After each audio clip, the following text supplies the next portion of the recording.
Now, I wanted to deal with one possible objection that one could make.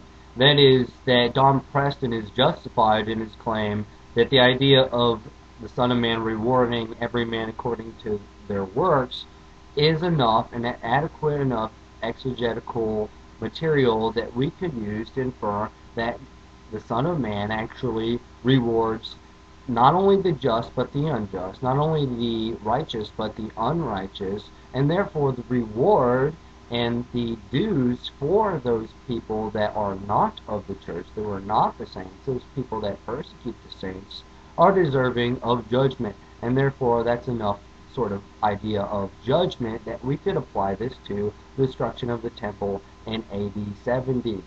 However, let's look at the verse itself and the grammatical construction here. Every man according to their works. Now, this central idea we've already established of Matthew chapter 16, at least this part of the chapter, is going to be about the covenant sanctions, the blessings to the saints, and that they are to be rewarded and recompensed for all their sufferings and their obedience to the gospel. And so he's going to reward them according to their measure into the kingdom for all those things that they've done, and that they should, by that, hold on to the gospel, have faith, and continue unto the end. The thing is, it does say every man. And in fact, actually, it's the adjective every, superlative. But every, and one could argue that every grammatically refers to the angels because of the proximity of it being an antecedent, but it does not in the normal reading of this passage, because the Son of Man coming with his angels, well, with his angels is a prepositional phrase to modify the subject. So the natural antecedent would be from the previous verse, the word man.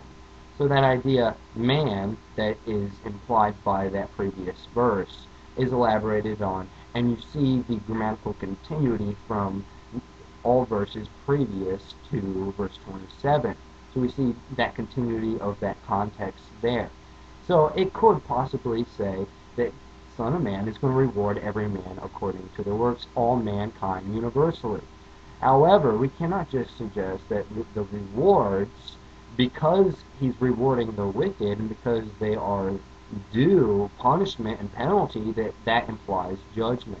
And the thing is, the central idea being about covenant sanctions for the faithful, that is not going to be central to Matthew chapter 16, verses 27 and 28. However, there are other passages of Scripture where that is a central thing. And I think that it does occur from the Son of Man in his kingdom, on his rightful position of authority and power at the right hand of God. I do believe that he judges individuals, certainly. But that's for other passages to define what sort of judgment that is. We cannot put it into this text and then interpret it thereby. We have to deal with it in an exegetical manner and treat it as such, and then make some kind of applications of analogy of faith according to those disciplined hermeneutical rules. And that's the way we get the best interpretation. Now, my position is not that these things, that the establishment of the kingdom was delayed until AD 70, and not that the sort of judgment that we see for the wicked is in AD 70, or some kind of local event in the destruction of the temple with possibly spiritual ramifications for the elect of all time and for people of all time, but rather that it came much before that. The establishment of the kingdom came when Christ had ascended to his throne in glory, and from there he does execute judgment. Now, he rewards the good for what they've done according to their goodness, but the wicked, they are not deserving of any sort of reward.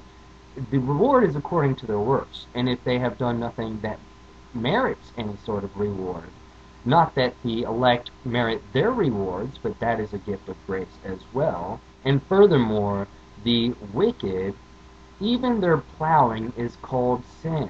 Everything that they do not done in faith is a sin, so they have done nothing for the kingdom, and they do not get a reward, although the rewarding applies to all mankind universally. It's only according and contingent to the works which they have done. And nothing being done in faith, well, they don't get anything. and other passages of Scripture, like in Matthew chapter 25, is going to deal with their separation between the sheep and the goats. Now, if you are persuaded by Don Preston's arguments in his video series, first, read those passages which he assigns as parallels. Read it in its immediate context, read it in its historical context, exegete it for what it's worth, and then make any possible applications by seeing these allusions in the New Testament interpretation of those texts. As always, great video.